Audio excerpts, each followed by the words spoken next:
Greetings guys, Si here and welcome back to Project Left, my 3-year journey into seeing how good I can get playing golf left-handed. So those of you who've seen our recent course vlogs from France and some of the golf that I've been playing recently will know that I've been struggling with topping the golf ball. Now this is one of the most frustrating things as a golfer, because if you can't hit the floor in the right place, it doesn't matter how good your swing is, it's never going to garnish the results you want. So today we're going to hit a few shots on the launch monitor, collect some data and see if I can actually figure out why I top the ball and maybe give you guys an insight into why and how it can help your game too. So let's go.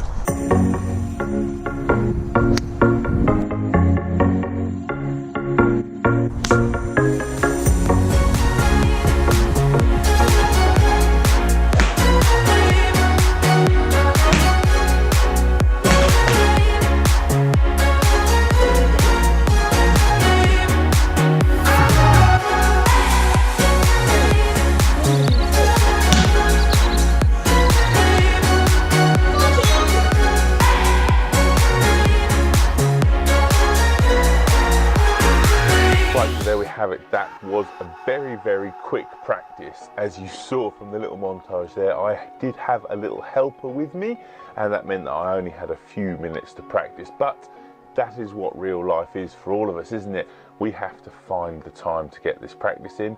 I'm obviously lucky enough to be able to use the launch monitor and use the data and hopefully advance my speed of improvement.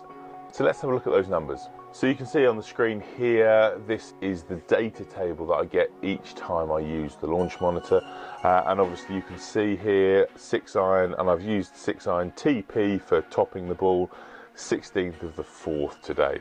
So let's just have a quick look through the columns. Now, one of the things that I often think with topping the ball, and people often say to me, is, oh, I must be hitting up on the ball if I'm topping the ball. Well, that's not always the case. You don't have to always be hitting up on the ball to be topping it. And you can see from my angle of attack, I was averaging minus 1.3 degrees, which isn't loads for a 6-iron, but it is a descending blow. So ranging from, there was a couple of level ones there, which there were definitely some tops in there, in that set of 10 shots I hit just there, but most of the time the angle of attack was down. What I did notice, however, was my club path has got very much in to out. So up to 14 degrees there in to out. And it's interesting, obviously if you've seen my golf, the big right miss is the one that I'm worried about. And to be honest, I thought that my path was out to in. And as you can see from the course vlog and some of the clips that I'm showing here of my tops when we were in France, I did feel like my aim went a bit to the right to try and counter that. Now from this data I can quickly see that my club path is in to out. All I need to focus on is getting a slightly more closed club face and I will actually start hitting some straighter shots. So why was I topping the ball? Well, if you look down here at the 6th column along, you can see that lie angle. Now that lie angle was up to minus 4.6 toe down. So I've got a club here and I've got John Daly's autobiography as a little bit of a benchmark. That is the ground. So it doesn't always have to be that you're topping the ball. I was definitely hitting down. But if I move my toe up to 4 degrees down, you can see, if I bring that a little closer, the middle of that golf club where that tape and that T-peg attaches to the club gets further away from the ground. And I'm more likely to top the ball if I'm delivering a high hands, high grip area of the golf club and a toe pointing down. Now I know that when I swing the club properly, these clubs are, well not this one, but my night clubs are pretty much custom fit for me. But seeing that data allows me to go, I know what, I need to get my hands a little bit lower to try and sort that out. So you can see here from the next set of data, I hit a few shots trying to work that club path. Now knowing that I was coming on the inside meant that I could feel I could get that rotation, get that club working back to the inside to try and neutralise that path out. And you can see here from the 6 shots that I hit, my angle of attack got steeper, minus 3.3 on average now, and the club path dropped to an average of 2.3. Topping out at 4 degrees in to out, but really inside that 5 degree threshold.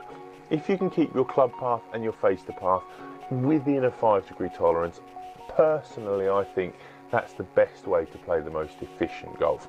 And you can see that my club face to path is still a little bit all over the place, and that lie angle was still around 2 degrees toe down. So armed with that information, I can then focus on that lie angle. So basically trying to feel that as I deliver the golf club, I'm trying to get it as level to the ground as possible.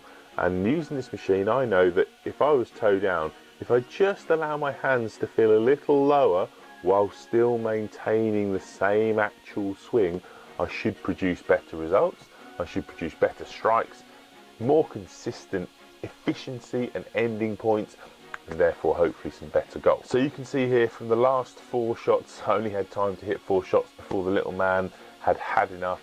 He'd reached his patience threshold and wanted to go out and play golf on the course, but I really sorted out that lie angle. I kept the angle of attack the same, so averaging 3.5. I kept the club path as well, averaging 3.5. I got the face a little more under control, so again within that 5-degree tolerance you can see there. And the lie angle, getting that toe slightly up, one level, and then a couple slightly toe up as well. Just knowing that I can maneuver that lie angle around to suit myself. And this is one of the skills that I'm going to need going forward, and I think all amateur golfers need to have.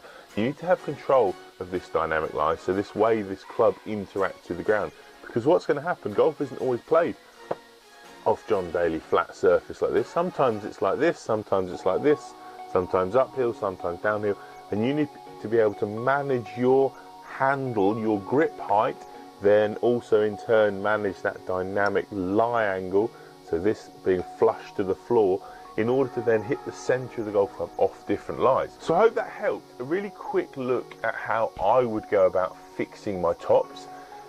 The proof is going to be in the pudding next time I get to go out and play golf, but it's certainly a lot more than just thinking, oh, I must be hitting up on the ball. I could see all the way through that my angle of attack was a descending blow.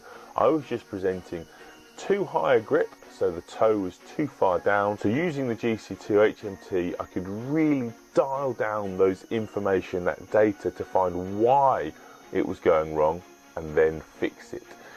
So guys, if you're not having lessons on launch monitors, try and make sure that you at least every now and then collect some data, even if it means going to another pro, getting the data and then going back to your pro with that information. If your pro doesn't have a launch monitor, it will certainly benefit you in the long run. I'm a big believer that launch monitor lessons are the way forward. They mean that we can actually focus on what happens at impact rather than worrying about pretty pictures on TV screens or from video cameras, which can be quite biased because we're always very, very harsh on ourselves. Think about looking in the mirror. We're always pretty harsh when we look at ourselves in the mirror, and it's very similar when we look at our golf swings. They're never quite as pretty as they want to be. As always, thank you very, very much for watching this episode of Project Left. I'm down to 17 handicap now, so things are moving in the right direction. Tiger Woods winning the Masters has really reinvigorated me for this season. If 2019 wasn't going to be amazing already, it now is going to be so, so good. So as always, my name's Simon, and I'll see you down here on PGA Live 365 next time. Bye-bye. See ya.